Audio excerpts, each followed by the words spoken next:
किया तो उन्होंने कहा कि आज का जो साहित्य लिखा जा रहा है वह सिर्फ मनोरंजन को ध्यान में रखकर लिखा जा रहा है, पर आज इसमें परिवर्तन करने की आवश्यकता है, जिसके आधार पर व्यक्ति जो साहित्यकार है वह समाज का दर्पण होता है।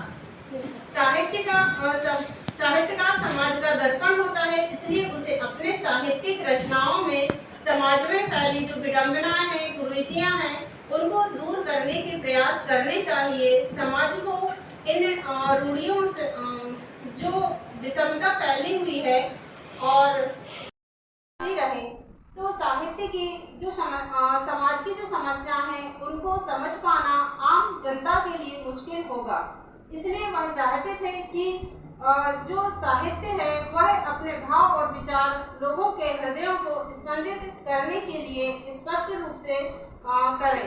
वही प्रेमचंद जी मानते थे कि हम जीवन में जो कुछ देखते हैं, एहसास अनुभव करते हैं, वह सब कुछ जो हमारे ऊपर गुजरती है, एक साहित्यकार उसी को एक रचना का रूप देता है और उसी को आगे चलकर साहित्य का नाम दिया जाने लगता है।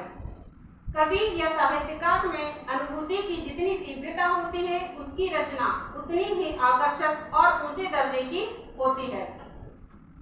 भारत में प्रगतिशील लेखक संघ का प्रथम अधिवेशन प्रेमचंद जी की अध्यक्षता में सन 1936 में लखनऊ में किया गया था। सभापति के रूप में प्रेमचंद जी ने इस सम्मेलन में दिए अपने भाषण में व्यक्तिवादी, रूढ़िवादी और संकीर्ण सौंदर्य दृष्टि रखने वाले उन साहित्यकारों पर प्रहार करते हुए उन्हें आह्वान किया कि वे आज से सक्रिय और जीवंत साहित्य की रचना करें। प्रेमचंद के इस भाषण को साहित्य जगत में प्रगतिवाद का घोषणा पत्र भी कहा जाता है। प्रेमचंद जी ने कहा था कि हमारी साहित्यिक रुचि बड़ी तेजी से बदल रही है। अब साहित्य केवल मन बहलाव की चीज नहीं है, मनोरंजन के सिवा इसमें इसका कुछ और उद्देश्य भी होना चाहिए, जिसमें समाज की कुरीतियों, रूढ़िवादी विचारधाराओं को परिवर्तित करने की आवश्यकता है। जैसे कि प्रेमचंद जी ने जो गबन उपन्यास लिखा हुआ था, उसका जो नायक है रमाकांत, वह अपनी पत्नी की एक चाह को पूरा करने के लिए दिखावा करता रहता है, जिसमें वह चंद्रहार की मांग करती है और इस तरह उसकी इतनी आय ना होते हुए भी वह अपने आप को एक धनी होने का ढोंग अपनी पत्नी के सामने करता रहता है। और यह ढोंग सिर्फ उस समय के नायक का नहीं है, आज वर्तमान समय में अगर हम देखें तो आज के जितने भी अधिकतर, सब तो नहीं कह सकते, पर अधिकतर जो नायक हैं वह इस ढोंग को दर्शाते रहते हैं और अपनी अपनी स्त्रियों के सामने धनी होने का नाटक करते रहते हैं। इस वजह से उनमें पारिवारिक कलह का माहौल धीरे धीरे पैदा होता जाता है। प्रेमचंद जी के द्वारा जिन समस्याओं को आज से वर्षों पहले उजागर किया गया था, वो समस्याएं आज भी इन 50-100 वर्षों बाद भी जीवंत हमको दिखाई देती है। चाहे पूस की रात के किसान की समस्या ही क्यों ना हो, जैसे कि पूस की रात में जो हल्कू नाम का किसान रहता है, उसके खेतों में जो नीलगाय चल जाती हैं, वह समस्या आज भी हमको हर एक किसान के सम्मुख जीवंत दिखाई देती है।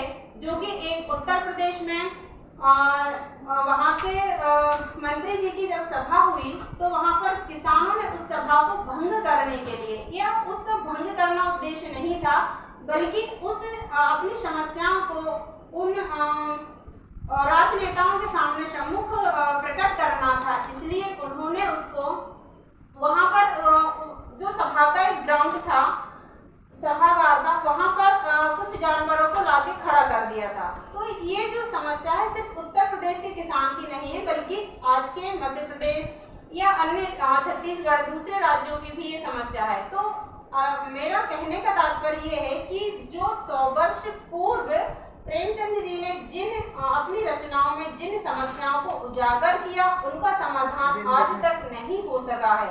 इस तरह उनकी बहुत सारी समस्याएं हैं जिनका समाधान करने का शासन को प्रयास करना चाहिए और हमको समझना चाहिए। और उन्होंने जिस तरह अपने साहित्य में जिन धनी और निर्धन वर्ग की जो खाई को कम करने का प्रयास किया है उसको दूर मतलब कम होनी चाहिए। इसी के साथ मैं अपनी वाणी को विराम देती हूँ और आपका बहुत बहुत आभार।